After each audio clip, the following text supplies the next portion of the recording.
할렐루야. 오늘 우리가 함께 나눌 말씀의 제목은 어차피 종이 되어야 한다면 입니다.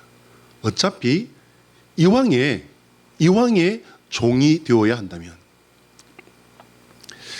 사랑하는 여러분, 이왕에 종이 되어야 한다면 세상의 종도 아니고 사단 마귀의 종은 더더군다나 아니고 하나님의 신실한 종이 되시기를 예수 그리스도의 이름으로 축복합니다. 오늘 우리가 잘 알고 있는 창세기 말씀으로 말씀을 시작을 해보려고 합니다. 여러분은 하나님께서 세상을 창조하신 자리에서 인간의 자리가 어디쯤 된다고 생각하십니까? 보기를 드립니다. 첫 번째는 인간은요 그냥 단순한 창조물 중에 하나일 뿐이다. 1번. 2번은 뭐냐면요, 아니야, 인간은 하나님 창조의 최고의 작품이야. 여러분 1번일까요? 2번일까요? 2번이겠죠? 역시 우리 강릉야구교회 성도들은 그 정도 성경 지식은 다 가지고 계시죠? 여호와 하나님께서 세상을 창조하신 순서를 생각해 보면요, 답은 바로 나옵니다. 뿐만 아니라 인간을 창조하실 당시 하나님께서 하신 말씀만 봐도 특별한 존재라는 말로도 그 소중한 가치를 설명하기는 부족할 정도입니다. 창세기 1장 26절 말씀을 보면요, 우리 같이 한번 앞에 읽어볼까요? 앞에 뜰 텐데요. 자, 제가 읽어드리겠습니다. 하나님이 이르시되 우리의 형상을 따라 우리의 모양대로 우리가 사람을 만들고 그들로 바다의 물고기와 하늘의 새와 가축과 온 땅과 땅에 기는 모든 것을 다스리게 하자 하시고 라고 말씀하십니다. 하나님이 말씀하시는데 우리의 형상을 따라, 성부, 성자, 성령 삼위일체 하나님을 말씀하는 겁니다. 우리의 형상을 따라 우리의 모양대로 우리가 사람을 만들고 그들로 바다의 물고기, 하늘의 새, 가축과 온 땅과 땅에 기는 모든 것을 다스리게 하자. 여러분, 다스리는 거는 누가 하는 거예요? 공무원이 하는 겁니까? 아니면 왕이 하는 것입니까? 왕이 하는 거죠. 인간은요 공무원으로 지원받은 게 아니에요. 그러니까 종으로 그냥 일 맡긴 그런 사람 정도로 지원받은 게 아니에요. 인간은 무엇으로 지원받았다? 왕으로 지원받았다. 그래서 우리 아동부에서 부른 노래 있죠. 왕 나는 왕자다. 하나님 나라에 나는 왕자다. 됐어요.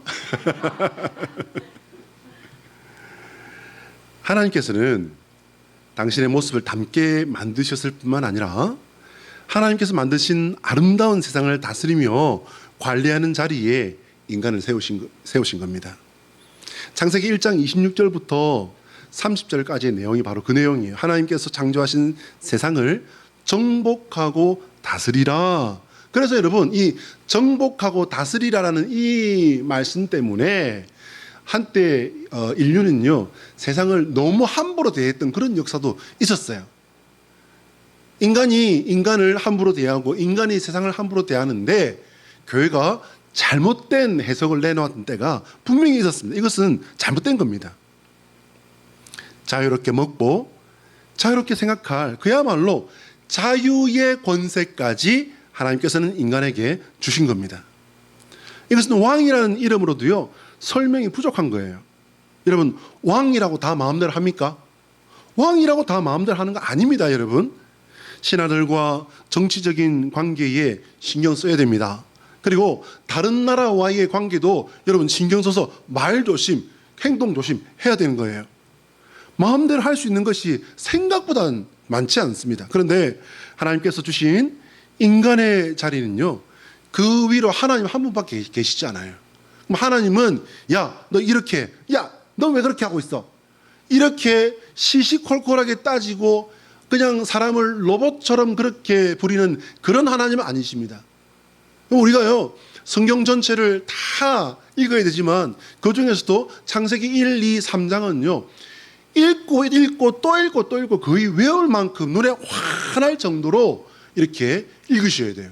왜냐면요 거기에 우리의 본 모습이 있고 우리가 뭘 잃어버렸는지, 우리가 어떻게 잃어버렸는지 거기 기록되어 있기 때문이에요. 자, 여러분, 하나님은 우리와 동역하시는 모습이었어요. 기억하시면 아멘? 하나님은 인간을요, 로봇처럼 부리시는 그런 이상한 존재로 지으시지 않았어요. 하나님은 인간을요, 동역하는 관계로 그렇게 지으셨습니다. 인간이 부르면 그 동물의 이름이 되겠어요. 말을 누가 불렀어요? 인간이 불렀다는 거예요. 새, 인간이 불렀어요. 꼬꼬닥, 누가 불렀어요? 인간이 불렀어요. 이거 뭐 거의 신의 영역에 가까운 존재라고 밖에는 그렇게 말을 해도 과언이 아닐 정도로 인간은 아주 높고 존귀한 그런 존재였다라는 것입니다. 하나님은 피조세계에서 하나님을 대신할 최고의 자리에 인간을 세우신 겁니다. 자, 그런데 여러분, 우리가 창세기 1, 2, 3장은요 많이 읽었어요. 왜일까요? 우리 신년 되면 항상 하는 결심이 있죠. 올해는 성경을 아무리 못해도 삼독은 하리라. 삼독은 하리라. 그리고는 하루에 성경 몇 장씩 읽으리라. 그리고는 쫙 읽잖아요. 그 뒷날 읽어요, 안 읽어요? 그 뒷날 또 읽어요. 쫙. 근데 그 뒷날 읽어요, 안 읽어요? 안 읽어요. 그러니까 최소한 창세기 1, 2, 3장은 그래도 읽는다는 말씀이거든요. 그러면 매년 읽었던 그 창세기 1, 2, 3장을 잘 생각해 보시기 바랍니다, 여러분. 거기에 지금 인간이 세워진 자리에서 가장 필요한 것이 있었어요. 가장 필요한 것이 있었는데 그게 뭐냐면요, 저는 두 가지라고 생각합니다. 겸손의 지혜와 감사의 말이에요. 겸손의 지혜와 감사의 말. 공감이 되시면 아멘? 자, 한번 따라할까? 하나님의 소원은 우리가 예수 그리스도 안에서 겸손하여 감사에 능한 성도가 되는 것이다. 결국 인간이 하나님 앞에 지은 죄가 있습니다, 여러분. 결국 인간이 하나님 앞에 지은 죄가 있는데요, 그 죄가 뭐냐면요, 여러분 잘 생각하면서 들으셔야 돼요. 인간이 지금 인간 위에 계신 분이 딱 한 분 계시는데 그게 누구시라고요? 하나님이시라고 했습니다. 딱 한 분 계시는데 하나님의 자리를 욕심내다가 모든 것을 잃어버린 게 인간과 하나님의 역사잖아요. 인간은 모든 피조물보다 존귀한 자리를 가지고 있었음에도 불구하고 하나님을 배반했기 때문에 그 죄가 더 큰 겁니다. 기억하시기 바랍니다. 창세기 1, 2, 3장에서 짝이 없는 외톨이 감정이 하나 탁 튀어오릅니다. 잘 생각하면서 들으셔야 돼요. 그것은 바로 여호와 하나님의 만족과 기쁨이에요. 하나님의 만족과 기쁨이 짝이 없어요, 여러분. 외톨이 감정이에요. 이게 무슨 말입니까? 창세기 1, 2, 3장을 잘 읽어보시면요, 창조의 작업을 하나하나를 마칠 때마다 하나님께서는 보시기에 좋았더라, 기뻐하시고 만족해 하셨습니다. 그죠? 그러면 하나님의 만족과 기쁨의 짝이 되어야 하는 것이 무엇이었을까요? 그냥 그 자체로 다 만족이었을까요? 하나님 혼자 계셨다면 그거 맞는 말 맞아요. 근데 하나님께서는 지금 그것들을 지으시고요, 그것들과 함께하기 위해서 지으신 다음에 마지막에 인간까지 지으셨어요. 그죠? 그건 하나님께 대한 인간의 기쁨과 감사가 빠져있다는 겁니다. 창세기 1, 2, 3장에 마땅히 있었어야 됨에도 불구하고 빠져있는 그것은 뭐냐면요, 하나님을 외톨이로 만들어버린 것. 이게 뭡니까? 인간의 기쁨과 감사예요. 하나님 앞에 인간이 모든 것을 보장받고 엄청난 자리를 가지고 있었음에도 불구하고 이들이 하나님을 기뻐했다, 하나님께 감사했다는 내용은요, 창세기 1, 2, 3장을 아무리 긁어서 읽어봐도 없습니다, 여러분. 신의 버금가는 왕의 자리에 있으면서도 하나님의 왕자를 욕심내던 인간은 그야말로 하루아침에 종의 자리, 노예 자리로 떨어져 버렸습니다. 감사와 섬김을 모르는 인간은요, 당연히 누려오던 모든 것들을 다 잃어버립니다. 그리고 그것들에게 다시 돌아갈 수 없게끔 이제 에덴 동산에서 쫓겨났는데 말입니다. 그 뒤에 그 내용들을 잘 읽어보셔야 돼요. 쫓겨났어요. 돌아갈 수 있어요, 없어요? 돌아갈 수 있어요. 왜? 길을 알잖아요. 가면 돼요. 거기 가면은 온갖 좋은 과실수들이 있고, 거기는 심지어는 생명나무까지 있단 말이에요. 따먹기만 하면 죽지 않는 생명나무까지 있단 말이에요. 그런데 그 길을 하나님께서는 막아버리십니다. 여러분, 막았다는 이 필요가 왜 있었는지 그걸 생각해 보셔야 돼요. 왜 하나님 막으셨을까요? 인간들이 그것들을 필요로 하고 거기로 돌아올 수 있었기 때문에 하나님은 그것을 막으셔야 했어요. 첫째, 거기는 그룹들을 둡니다. 그룹들이 뭡니까, 여러분? 천사들입니다. 천사들을 두어서 지키게 합니다. 그뿐입니까, 여러분? 두루 도는 뭐가 있었죠? 불창금을. 여러분, 불창금이 어떠거라 뭐 이런 거겠습니까? 그치면 죽는 거예요. 그런 어마어마한 무시무시한 능력들을 가지고서 그 길들을 완전히 막아버립니다. 어떤 도둑도, 어떤 빼어난 재주가 있는 사람도 그 길로 돌아갈 수 없게끔 그렇게 만들어버린 거예요. 감사와 섬김을 모르던 인간은 당연히 누려던 것들을 다 잃어버립니다. 창세기 3장 24절의 말씀입니다. 여러분, 그뿐 아닙니다. 창조주 하나님을 배반한 인간에게 주어진 형벌은요, 거기서 끝나지 않습니다. 인간은요, 서로가 서로를 다스리려는 관계로 묶여버립니다. 하나님께서 주시는 그 형벌과 그 뒤의 역사들을 잘 읽어보셔야 돼요, 여러분. 아내에게는 목숨을 걸고 아기를 낳아야 하는 해산의 고통을 형벌로 주십니다. 남자는 다스리는 존재인가? 전혀 그렇지 않다는 거예요. 가족을 먹여 살리며 부양해야 하는 무거운 짐을 지게 되지만, 남자와 여자는 함께 살아가면서 서로가 다스리는 자리에 앉기 위해 고지전을 펼치는 관계가 되어버렸습니다. 여러분, 고지전이 뭡니까? 서로 위에서 그냥 유리한 자리에서 상대방을 누르는 그런 전투를 말하는 거예요. 가족치료학자들이 말하는 것만 봐도요, 그는 분명한 사실입니다.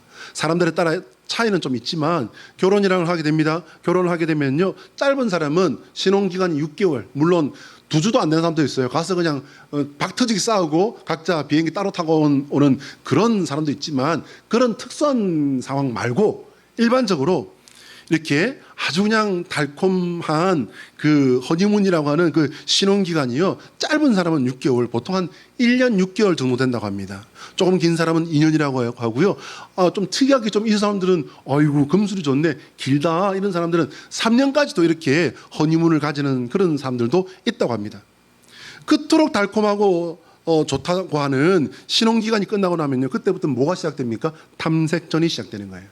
탐색전이 시작되고, 그 다음으로는요, 뭐가 이제 시작되냐면요, 주도권 싸움이 시작됩니다.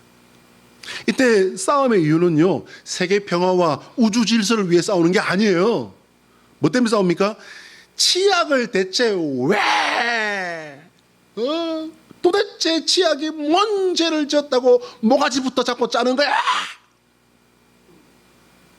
치약을 짜려면은 밑에부터 짜면 될 거 아니야? 아니, 왜 치약이라는 게 꼭 밑에서부터 짜야 된다는 헌법에 그런 글자가 있나? 칫솔은 도대체 왜 털지도 않고 물이 뚝뚝 떨어지는 채 그렇게 꽂아두냐고. 칫솔통이라도 꽂아두면 다행이지, 이 닦고 나면 여기다 툭 던져놓고 저기다 툭 던져놓고 도대체 뭐냐고 이게. 밥을 먹고 나서 치울 건지, 아니면 드라마를 보고 나서 밥을 치울 건지, 양말은 뒤집지 말고 벗어라, 속옷을 벗었으면 이제 빨래통에다 제대로 꼬리 씻겨서 담아놔라. 빨래는 나의 형벌이냐? 나만 빨래하나? 너는 빨래하면 어디가 더 나냐? 그렇게 살다가 어느 때가 되면 이제 안 싸우겠지라고 생각할 수도 있습니다, 여러분. 그래서 어쩌면 지쳐버린 사람들은 이혼이라는 걸 하게 되는지도 모르겠어요. 그러나 전혀 그렇지 않습니다. 언젠가 유행한 적이 있는 부부 유머가 몇 가지 있는데요, 그 중에 제일 유명했던 그 유머가 발달 심리학적으로 볼 때 굉장히 일리가 있는 내용이에요. 와이프에게 맞아서 눈에 멍이던 남자들이 병원을 많이 찾아온대요. 그게 세대별로 이유가 다르대. 50대 아저씨는 왜 병원에 눈에 멍이 들어 찾아왔는가 했더니요, 와이프에게 통장 보여달라 했더니 와이프가 그건 벌써 뭐해? 그러더니 주먹이 날라오더래요. 60대 아저씨는요, 아침에 밥 줘 했더니 와이프가 너는 소리는 듣다가 어디다 쓰려고 그래? 그러더니 눈이 그냥 밤탱이가 되더래요. 70대 아저씨는요, 와이프가 어디 나가더래요. 그래서 어디 가냐고 물어봤더니 그거 나라서 뭐하냐고 그래? 그러더니 주먹이 날라오더래요. 근데 그걸 듣고 있던 80대 아저씨가 그러더래요. 야, 이 사람들아, 자네들은 나한테 비하면 아무것도 아니야. 눈에 뭐니 시퍼렇게 들어가지고서 그러더래요. 어르신은 왜 눈을 그렇게 누구한테 맞으셨어요? 다치셨어요? 와이프한테 맞았지. 왜요? 아침에 눈을 떴더니 눈 떴다고 때리대.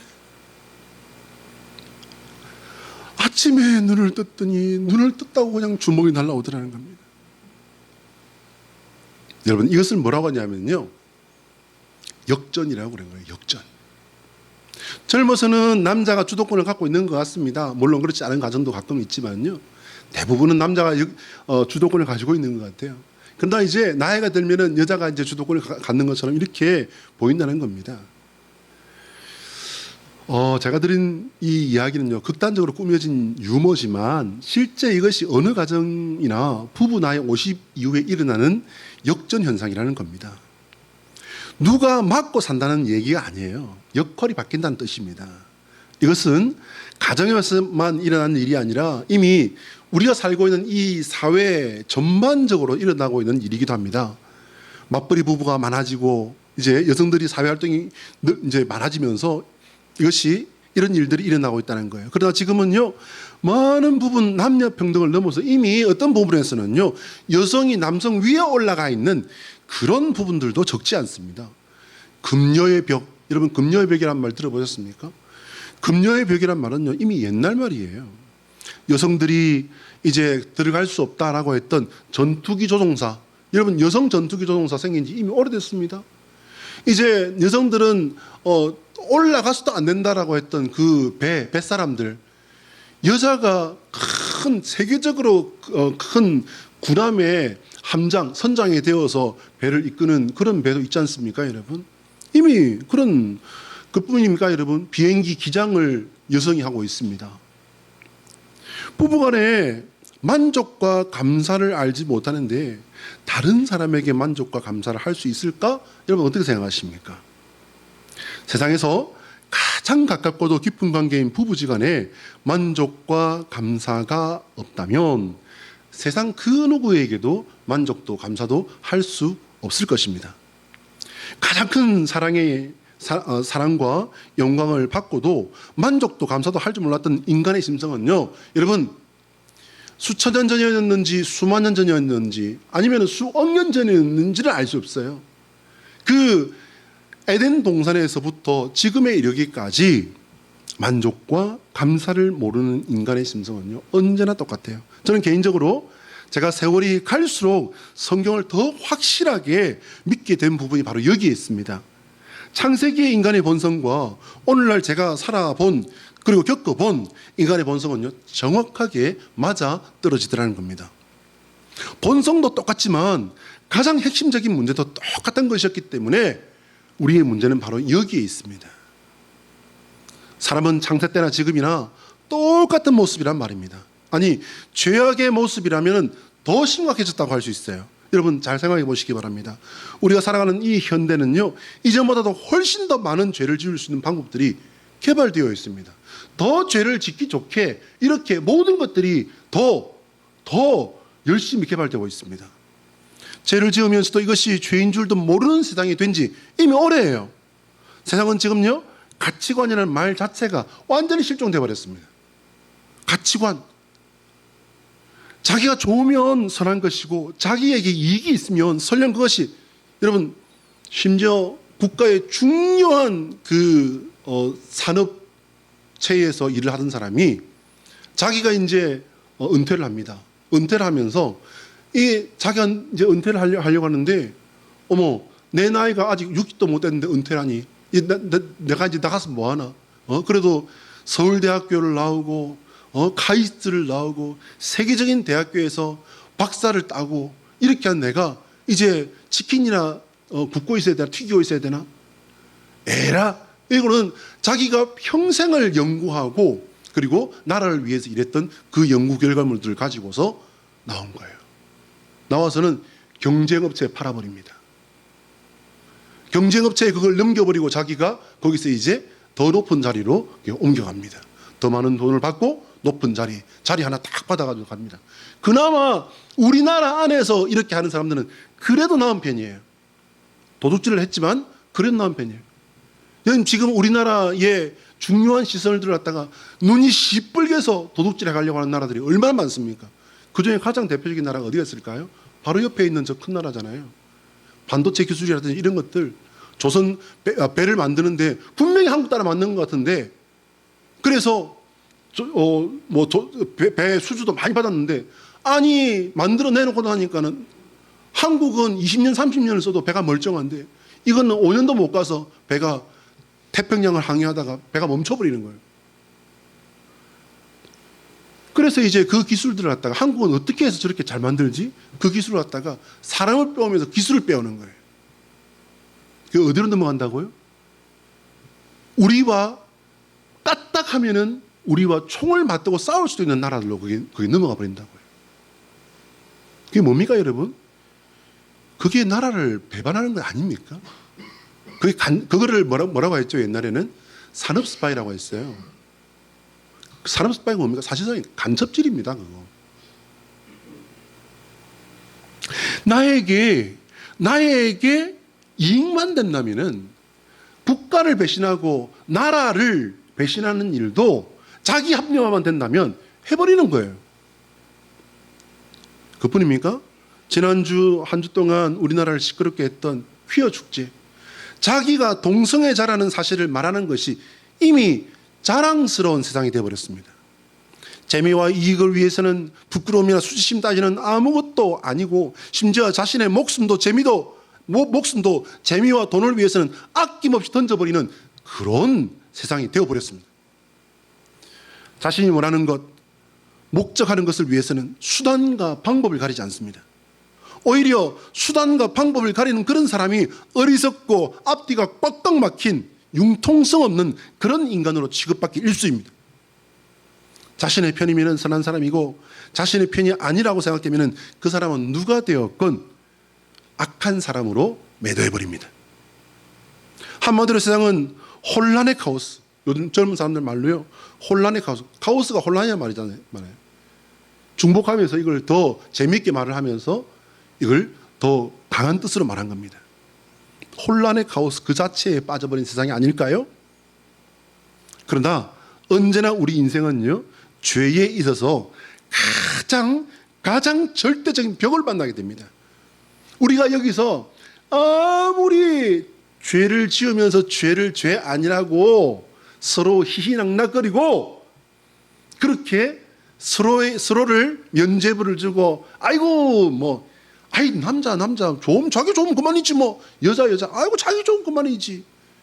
여자 결혼해 살면서 다른 나라에 가서 다른 남자 씨를 받아가지고 배가 이만해가지고 그걸 자랑스럽게 사진을 찍어놓는 그런 세상이에요. 여러분, 자기도 만족할 수도 있고 자기도 자랑스러울 수도 있습니다. 그러나 여러분, 우리가 종착점에서 만나는 그 절망적인 벽 하나는 어떤 세상에서도 바뀐 적이 없는 절망적인 벽 하나가 있습니다. 그건 뭐냐면요, 하나님의 심판입니다. 하나님의 심판의 잣대는 단 한 번도 바뀐 적이 없어요. 퀴어 축제가, 동성애가 인간의 진실한 면목이라고, 그게 솔직한 인간의 모습이라고 하나님은 단 한 번도 그렇게 말씀하신 적 없습니다. 종교 간의 대화, 여러분, 퀴어 축제에 어디 신학교 학생들이 가서, 목회자들이 가서 그 사람들이 옳다고, 교회가 이때까지 잘못했다고, 여러분, 그 사람들 그렇게 말할 수 있습니다. 그러나 하나님은 그렇게 말씀하신 적 없습니다. 여러분 이거 어디서 많이 보던 그림이에요.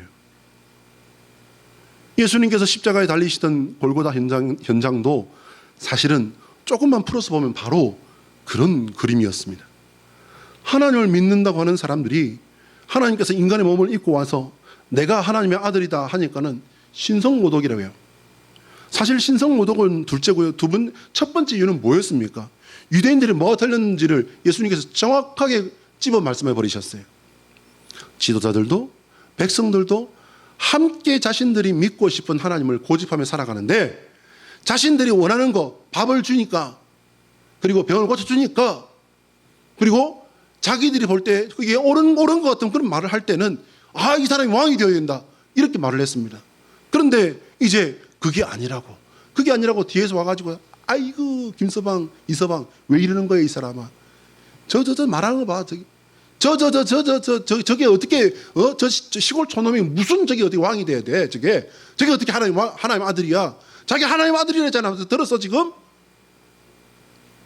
그리고는 신성모독으로 몰아서 십자가에 매달아 버렸습니다. 한마디로 하나님을 자신들이 원하는 신으로 뜯어 고치려고 한 거예요. 자기들이 하나님 위에 올라가 있는 겁니다. 자, 한번 따라할까요? 예수 그리스도의 십자가는 변하지 않는 하나님의 뜻이다. 시작. 예수 그리스도의 십자가는 변하지 않는 하나님의 뜻이다. 할렐루야. 큰 힘에는 큰 책임이 따르는 법이다라고 하는 유명한 그 영화의 한 멘트가 있습니다. 아주 유명한 영화에서 이 말이 나왔는데 그 말은요 사실은 17세기 프랑스 계몽주의 철학자인 볼테르가 한 말입니다. 큰 힘에는 큰 책임이 따른다. 왕이나 나라를 다스려야 할 위정자가 그에 맞는 등목이나 능력을 갖추지 못하면요 부끄러운 역사의 주인공으로 남는 것을 물론이고 그들이 행하는 결정과 그 어떤 정책에 의해서 나라와 세상이 어지러워진다. 그런 역사를 꼬집은 겁니다. 수많은 그런 역사들이 있습니다, 여러분. 1958년 중국의 스촨성이라는 곳을 시찰하던 모택동이요 참새가 곡식을 쪼아 먹는 것을 봅니다. 그리고는 저 새는 해로운 새야. 그리고는 4가지 해로운 것 중에 참새를 넣습니다. 그리고는 이제부터 전 국민이 참새를 다 없앤다. 알았지? 그리고는 전국에 그 명령이 떨어집니다. 중국 전역에서 참새를 이제 죽입니다. 없애기 시작합니다. 결국 참새는 종절을 감췄습니다. 어떻게 됐을까요, 여러분? 참새가 먹던 그 만큼 풍년이 왔을까요? 아니요, 여러분. 해충이 아주 그냥 막 창궐을 해가지고 해충이 많아져가지고 곡식을 거둬들일 수가 없었다 합니다. 그래서 3년 이제 그 2년 뒤부터 해가지고 3년 동안 3천만 명이 굶어 죽습니다. 참새 하나 없애. 아우 저 참새가 사람 먹을 곡식을 먹어. 저 참새는 저건 해로운 거야. 없애. 그 말 한마디에 3천만 명이 굶어 죽습니다. 여러분 실제 역사에 있었던 일입니다. 여러분 우리나라의 노비제도를 아실 것입니다. 우리나라의 노비제도는요 전 세계적으로 유래를 찾기 어려운 아주 악한 악법입니다. 근데 아십니까 여러분? 우리나라의 노비 고려시대에서 조선시대로 넘어올 당시만 해도요 전 인구의 노비가 2% 3%밖에 안 됐다고 합니다. 그래서 다른 나라에 쳐들어가 가지고서 그 나라 사람들을 잡아올 수가 있긴 합니까? 뭐 힘도 없는 나라가 잡혀가지만 않으면 다행이죠. 그래서 어떤 법을 만듭니까? 바로 노비, 엄마와 아빠 둘 중에 한 사람만 노비면은요 그 자식은 낳으면 무조건 노비가 되는 거예요. 그러니 노비가 늘겠습니까? 줄겠습니까? 늘어나기 시작한 겁니다. 이런 악법을 만드는 데에 퇴계 이황도 한 몫을 하고요. 그리고 우리가 알고 있는 성군 중에 성군, 대왕이라고 하는 세종대왕도 종모법이라고 해서 이것을 돕습니다. 이런 악한 법을 만드는데 이런 큰 그리고 위대한 위인들마저도 관계가 되어 있다는 것은 놀라운 사실이 아닐 수 없습니다. 어리석어서 왕의 자질로 어림도 없지만 왕이 되어야 했던 존재, 그것이 바로 인간입니다. 사람은요, 자신이 왕이 되려 하면서 정작 자신은 따르며 섬기는 무엇을 가지고 있어요. 이게 무슨 말이냐면요, 사람이 섬기는 그것은 시대에 따라서 얼굴도 이름도 변하지만 그 속에 있는 알맹이는 변하지 않는 한 가지를 왕으로 섬기며 살아가는 것이 왕이 되고 싶어 하는 인간의 진짜 현실이라는 겁니다. 여호와 하나님의 영광의 왕자를 훔치려 했던 사단 마귀의 유혹에 코가 꿰어서 사단 마귀가 이려 하고 왼쪽으로 치면 왼쪽으로, 이라 저라 하고 오른쪽으로 치면 오른쪽으로 가야 하는 것이 인간의 그런 모습이라는 거죠. 인간은 예나 지금이나 사단 마귀의 유혹에 휘둘리며 하나님을 아프게 하는 존재입니다. 하나님의 다스림마저도 용납하지 못하는 그 마음의 정체가 과연 무엇일까요, 여러분? 인간을 가장 존귀한 존재로 창조해 주신 것에 만족하지도 못하고 감사하지도 못하는 그 만족도 감사도 하지 못하는 마음의 정체가 뭘까요? 하나님을 떠나버린 인간은 존귀하고 위험 있는 왕으로 살았는가요? 그렇지 않습니다. 성경 어디를 봐도, 우리가 학교에서 배웠던 일반 역사를 봐도 그런 역사는 없었습니다. 세상의 온갖 혼란과 추악한 역사의 중심에 언제나 인간이 서 있었습니다. 그러면 그 악을 인간이 주체적으로 저지른 건가? 그거 가지고 우리가 말 나온 김에 생각을 좀 해보면요, 그 악이라도 인간이 그러면 주체적으로 저질렀는가? 그게 아니라는 거예요. 악한 사단 마귀의 유혹에 이끌려서 이리 끌리고 저리 끌려다닌 거란 말입니다. 인간은 주체적인 존재가 아닙니다. 인간은 상호작용하며 협력하는 존재로 하나님께서 지으셨어요. 원래 그런 존재로 지으신 겁니다. 그래서 사도 바울이 우리에게 합력하여 선을 이루라 이렇게 말씀을 전하지 않습니까? 로마서 8장 28절 말씀입니다. 그럼 우리는 뭡니까, 여러분? 우리는 뭔가 붙들고 이리저리 휘둘리는 그런 존재로 지음받았나? 아니란 말이에요. 우리는 하나님의 통일자로 지음받고 세움받은 고귀한 존재입니다. 하나님은 왕 정도, 여느 왕이 아니라 아주 고귀한 신의 버금가는 그런 존재로 인간을 지으시고 세우셨습니다. 인간은 하나님과 통역할 때 가장 아름답고 위험 있는 존재가 되는 것입니다. 하나님을 바라보시기 바랍니다. 하나님을 바라보시되 섬기시고 경외하시기 바랍니다. 하나님을 섬기고 경외할 때에 하나님은 우리를 가장 존귀한 하나님의 자녀로 세워주시는 것입니다. 기도하겠습니다.